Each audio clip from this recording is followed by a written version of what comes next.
A QN90B é a nova TV da Samsung que, dentre várias novidades, trouxe também um tamanho novo, 43 polegadas. Ela é a primeira top de linha tão pequena da marca, o que também deixa ela mais barata que de costume para uma TV tão premium. Outra TV que também é mais em conta nessa categoria top de linha é a LG A1, o que coloca as duas em competição direta, pelo menos aqui no Brasil. Para o vídeo de hoje então, a gente quer responder uma dúvida simples. Qual é a melhor TV super avançada, só que não tão cara no mercado? A OLED da LG com contraste sem igual ou a QLED da Samsung, agora com mini LEDs ainda mais inteligentes? Bora descobrir no vídeo de hoje. E se até o final do vídeo você gostar de alguma delas, é só seguir os links de compra lá na descrição. Confere também o comparador Escolha Segura para você sempre encontrar o menor preço das compras pela internet e bora para o comparativo de TVs top de linha.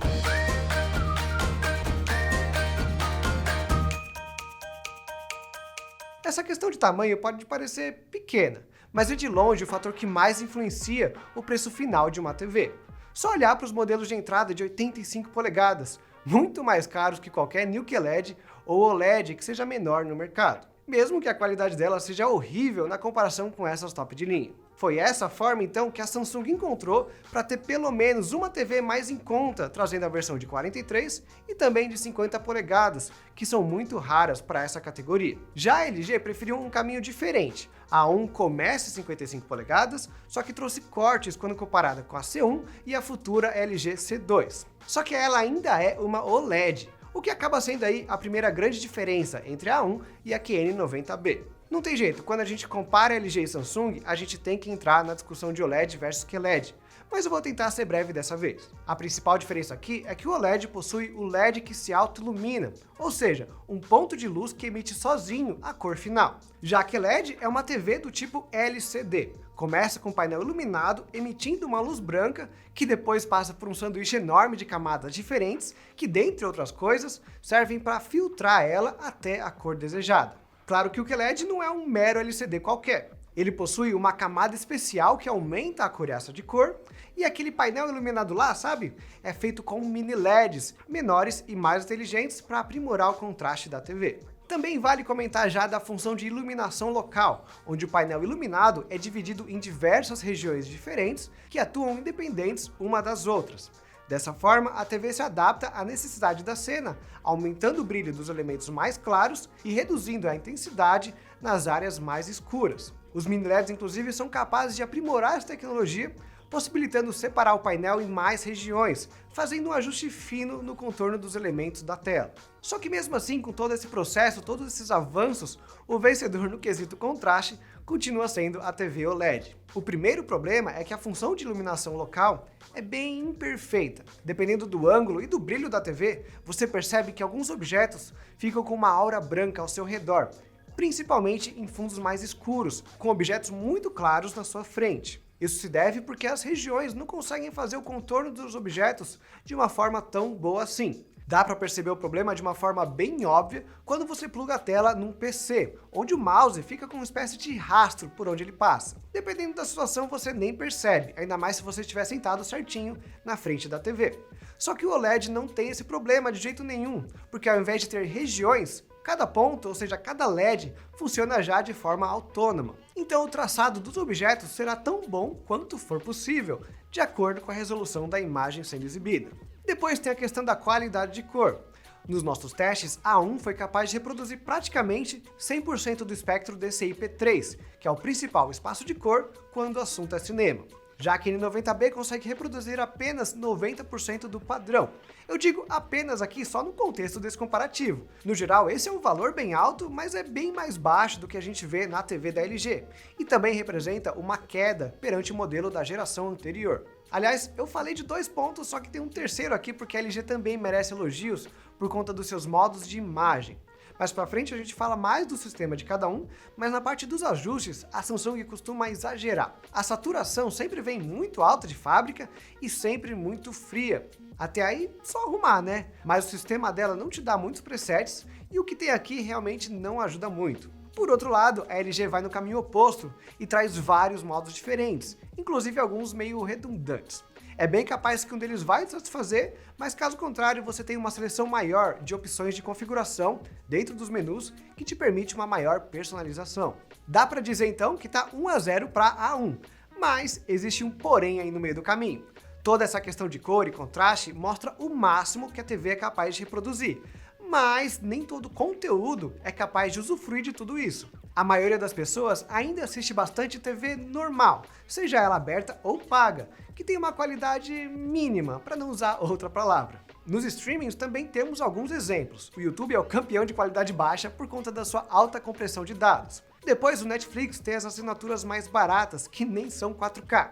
Só que mesmo na mais cara, nem todo o conteúdo está disponível no formato mais avançado, HDR10 ou Dolby Vision. Em todos esses casos, a desvantagem daquele 90B será menor. Então vale considerar o tipo de conteúdo que você assiste quando estiver pensando em qual desses modelos você leva para casa. Mas antes de continuar, deixa eu te perguntar, você está gostando do conteúdo? Se sim, aperta nesse botão vermelho aqui para se inscrever, já ativa o sininho para nunca perder uma novidade e bora voltar para o nosso comparativo.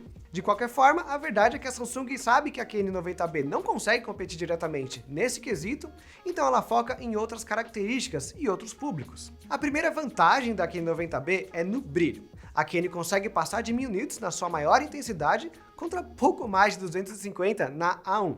Realmente dá para usar a QLED bem tranquilo num ambiente totalmente iluminado ou externo. Claro que ainda existe a questão do reflexo, onde os tamanhos maiores desse modelo da Samsung possuem um tratamento melhor, mas mesmo aqui em 50 ou 43 polegadas, a situação já é bem melhor do que na A1. O problema nesse caso é estrutural, do próprio OLED. Isso porque quanto maior o brilho, mais rápido ele desgasta. Então para a TV durar muitos e muitos anos, não dá para deixar ela tão brilhante quanto uma QLED. E já que a gente entrou nesse assunto, vamos falar também do burn-in, que aliás não é burn-in de verdade. O que acontece com uma OLED é que se ele ficar no mesmo estado por muito tempo, ou seja, na mesma cor por muito tempo, aquele LED vai sofrer um desgaste desproporcional. Pensando dessa forma, a gente devia parar de chamar de burn-in e usar um nome melhor, degradação. Então sim, o LED tem degradação de uma forma que você não vê na New QLED. Mas a LG melhora isso todo ano e desde a C9 a gente já diz que você não precisa mais se preocupar com esse problema. As TVs ganharam várias funcionalidades para impedir que uma região desgaste mais do que a outra e o próprio OLED já está mais resistente. Mesmo assim, vamos considerar as cores, por exemplo. Se a gente chutar aí um valor surreal, algo como 1% de degradação por ano, demoraria 10 anos até a A1 chegar no mesmo nível da N90B. Tamanha é a sua vantagem. Olha, no final, ainda tem bastante gente que diz que queria uma OLED, mas não compra por causa do burn-in. E a opção é sua, claro, mas não dá mais para usar esse ponto para dizer que uma N90B seria uma melhor opção. A única exceção é se você planeja usar uma delas como monitor para trabalhar. Esse já pode ser considerado um uso extremo, já que a interface do Windows vai sim desgastar algumas regiões muito mais do que as outras na A1. E é aí que a gente entra na segunda vantagem da N90B. Não só você pode ficar tranquilo nessa questão de desgaste caso você queira utilizá-la como monitor, mas também a taxa de frequência do painel é de 144 Hz contra apenas 60 Hz da A1. Claro que uma TV OLED é capaz de chegar numa taxa alta e a própria C1 possui 120 Hz. Mas no caso da A1, como o objetivo dela é ser uma OLED mais em conta, teve que receber-se alguns cortes e esse foi um deles. Já a N90B não sofreu nenhum corte e os tamanhos menores de 43 e 50 polegadas são até melhores que os modelos maiores, que também param igual a C1 nos 120 Hz. E o benefício aqui é muito claro, é a fluidez nos movimentos da tela, onde a N90B consegue ser melhor, mesmo se a mídia que você está assistindo esteja lá nos clássicos 24 ou 30 quadros por segundo. Ela aplica a interpolação na imagem, que simula quadros numa taxa maior, e o resultado no geral é bom. De vez em quando você percebe alguns problemas, mas está bem redondinho nesse modelo aqui.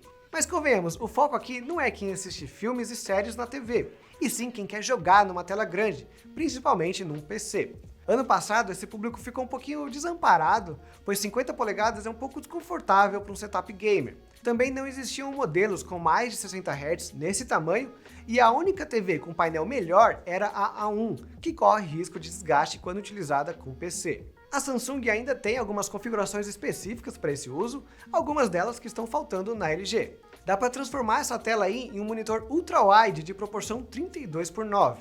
Ela ainda vem com FreeSync Pro para evitar os problemas de rasgo na tela, e fora isso, a N90B é compatível com HDMI 2.1 e com subsampling 4.4.4, para receber a imagem sem compressão e não prejudicar nenhum dos detalhes menores da tela. Essas especificações você até encontra em algumas TVs LG, mas não na A1, que só tem painel de 60 Hz. Caminhando agora para as últimas diferenças entre elas, a A1 traz apenas 2 canais de som de 20 watts RMS, que é bem mais ou menos, ainda mais pensando no preço dela. Já que a N90B foge do padrão ou quase, trazendo conjuntos diferentes dependendo do tamanho. O modelo de 43 empata com a A1, mas quem topa uma TV de 50 polegadas leva para casa um conjunto de 2.2 canais, 40 watts RMS, com batidas mais presentes, bem mais interessantes para jogos e filmes. Os modelos maiores da New QLED têm ainda mais alto-falantes, com 4.2.2 canais, muito superior aí ao que a A1 entrega, mas por enquanto vamos focar nos modelos menores. Por fim, em questão de sistema de Smart TV, a LG A1 traz o WebOS.